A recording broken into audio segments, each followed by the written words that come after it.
सब कम बखत लोग हैं भाई, कमाल के लोग हैं। आइए आगे चलें फटाफट और जल्दी से देखें। अरे फिर धर्म से शुरू हो गया। विश्वनाथ धाम ने बदल दिया यूपी का अर्थशास्त्र। साल में 1.25 साल में 12 करोड़ श्रद्धालुओं ने निहारा काशी धाम। हर महीने 1 करोड़, 1 करोड़। क्या हुआ इससे? विश्वनाथ धाम निहारने बड़ी संख्या में पर्यटक आने से होटल से लेकर ट्रैवल खानपान से जुड़े कारोबारियों की बल्ले बल्ले है। गोकुल शर्मा, अध्यक्ष बनारस होटल एसोसिएशन, बल्ले बल्ले हो गई भाई। आनंद आ रहा है कि नहीं? मजा आ रहा है? वो लोग, कुछ लोग कह रहे थे इससे क्या हो जाएगा, काहे के लिए बना रहे हैं। अरे कुछ लोग तो कह रहे थे हमारे मंदिर तोड़ दिए, मंदिर तोड़ दिए। वो गए थे एक हैं स्वघोषित, आजकल स्वघोषित में है क्योंकि उनको किसी और ने घोषित नहीं किया, स्वघोषित शंकराचार्य बन गए। वो गए थे, उनके जो गुरुजी थे उनके ऊपर ऐसे आरोप लगते रहे। अब इस दुनिया में नहीं तो कहना सही नहीं, लेकिन उनके ऊपर ये आरोप लगते रहे एक तरफा एक पार्टी के लिए काम करते थे। वो सोनिया गांधी जी को तो आशीर्वाद देते थे, बाकी किसी को नहीं देते थे। उन्हीं के शिष्य हैं। वो गए थे वहाँ पर भ्रमण करने। उन्होंने कहा कि मंदिर तोड़ दिए, मूर्तियाँ तोड़ दी। किसके कहने पे कहा होगा ये? मोहित जी आइए, स्वागत है। किसके कहने पे कहा होगा? जिसको आशीर्वाद दे रहे थे ऑब्वियसली उसी के कहने पर। उनके शिष्य ने उसी अपने उन्होंने गुरु से कहा होगा, गुरु ने शिष्य से कहा होगा। और उनके जो शिष्य ने कहा, उनके शिष्य के जो अनुयायी थे उनके पीछे चल दिए। तो वो जो बैठ के लोग आपको बता रहे थे कि टूट गया, फूट गया, फलाना हो गया, जिनको हाई कोर्ट से खींच के थप्पड़ पड़ा, एक बार नहीं 3-3, 4-4 बार अलग अलग PIL में रैपटे पड़े गाल पर, 50,000 की पेनल्टियाँ ठोकी हैं। तो वो कौन लोग हैं आज समझ में आया? जो आपसे कह रहे थे कि मंदिर टूट गए। लिंक समझो। समझ में आ गया? फिर तो नहीं बताना पड़ेगा। रोज रोज तो नहीं आओगे मुंह में अंगूठा चूसते हुए। अंगूठा नहीं चूस रहे तो लाइक कर लो, हैं? और चूस रहे तो ओ बेबी ओले बच्चे मत मत निकालना। तो चूसता रोने लगे क्या फ़ायदा? सारे घर वाले उठ जाएंगे, हैं? फिर मुझे गाली देंगे। ठीक है, क्लियर है? तो जो लोग ये कह रहे थे कि काशी विश्वनाथ कॉरिडोर के अगेंस्ट में थे, काशी विश्वनाथ कॉरिडोर नहीं बनना चाहिए, उनकी जानकारी के लिए बता दूं, सिर्फ 1.25 साल में 12 करोड़ पर्यटक, सॉरी 12 करोड़ धर्म को मानने वाले लोग, धर्म अनुयायी वहाँ पर जाकर आ चुके हैं। पर्यटक मेरे मुंह से कमर्शियल लैंग्वेज में निकला। अब इसका कमर्शियल टर्म देख लें।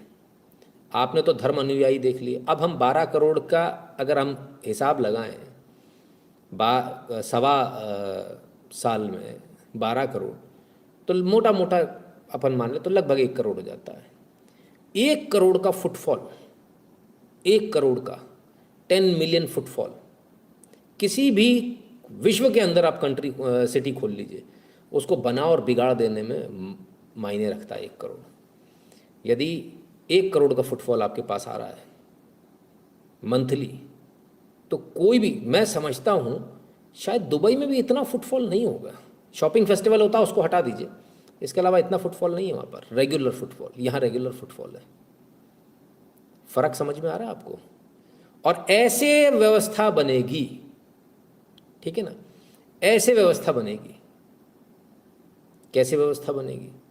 कि भाई जब 1 करोड़ लोग वहाँ जा रहे हैं, हर महीने जा रहे हैं, अब मोटा मोटा खर्चे के तौर पर अगर देखें, किसी ने लगा दिया कि 1,000 रुपये भी पर हेड खर्चा, जबकि इससे बहुत ज़्यादा होता है। हमारे मित्र वगैरह गए अभी, तो होटल ही उनको शायद 5,000, 5,500, नॉर्मल सा रूम था सर, 5-5,500 का तो रूम ही पड़ा उनको। 2 दिन रहे, 10,000 तो यही चले गए। तो ऑन एन एवरेज एक आदमी उसके बाद खाता पीता इधर उधर जाता है, दुनिया भर की चाट पकौड़ी करता है, तो करीब करीब 2-2.5 हज़ार रुपये उसके खाने पीने में इधर उधर चले जाते हैं, ऑटो रिक्शा वगैरह में इसमें चले जाते हैं। तो एक दिन का खर्चा भी माने तो ऑन एन एवरेज पर हेड का करीब करीब जो आता है वो नॉर्मल एक मिडिल क्लास के लिए 8 से 10 हज़ार रुपये का आ रहा है। हम कहते हैं सबका एवरेज लगा लो, गरीबों का, अमीरों का, सबका एवरेज 1,000 रुपये पकड़ लो। कितने की इनकम हुई? 1,000 करोड़ की। कितने में? 1 महीने में। ये सेल है आपकी। आनंद आ रहा है कि नहीं आ रहा है? ये कमर्शियल हो गया। मज़ा आया? सबकी बल्ले बल्ले। अरे कमबख्तों, अब तो पूज लो भगवान को, हैं कि मोटे मोटे हुए जाओगे बैठ के अपने गल्ला काट काट के। पैसे कमा रहे हो तो भोलेनाथ को, बाबा विश्वनाथ को उनका 10% का कट पहुंचा देना, हाँ देख लेना, हाँ फिर दुकान नहीं चलेगी, मेरे से मत बोलना। मैं काशी वालों के लिए, सबके लिए बोल रहा हूँ, काशी वालों को वीडियो पहुंचा देना। काशी वाले ध्यान से सुने, काशी के जितने बिजनेसमैन हैं, चाहे साड़ी की दुकान हो चाहे कुछ भी हो, अपनी इनकम का 10% ईमानदारी से काशी विश्वनाथ मंदिर में पहुंचा देना। उन्हीं की वजह से आपकी दुकान चल रही है, नहीं तो फिर ना चले तो हमसे मत कहना। हाँ ठीक है ना। मनोज भक्ता जी आइए, स्वागत है भैया, बड़े दिनों बाद नजर आए भैया। चलिए क्लियर है। तो लोग वो जो कह रहे थे कि भाई इससे क्या होगा, मंदिर बनाने से क्या हो जाए, एक सज्जन ने मुझसे एक दिन बोला, मैं लड़ पड़ा। आज से करीब करीब शायद 6 महीने पुरानी बात है कि बोले मंदिर बनाने से क्या हो जाएगा। बिजली की दुकान पे गया था सामान लेने, आधा घंटा मैंने उसको भाषण पिलाया तरीके से। मैंने कहा डाक खाना नहीं खाएंगे, भूखे मर जाएंगे, मंदिर पहले बनाएंगे। नहीं चाहिए हमको कुछ भी, नहीं चाहिए रोजगार। रोजगार दे दो, भीख में दे दो, इनको भीख दे दो भिखारियों को। अबे 1000 करोड़ हर महीने का कोई बेवकूफ़ नौकरी करने जाएगा? ये पूर्व में भी हमारे भारत की अर्थव्यवस्था ऐसे ही चलती थी, मंदिरों से चलती थी। आज समझ में आ रहा है आपको? तो कहीं मत जाने की ज़रूरत है।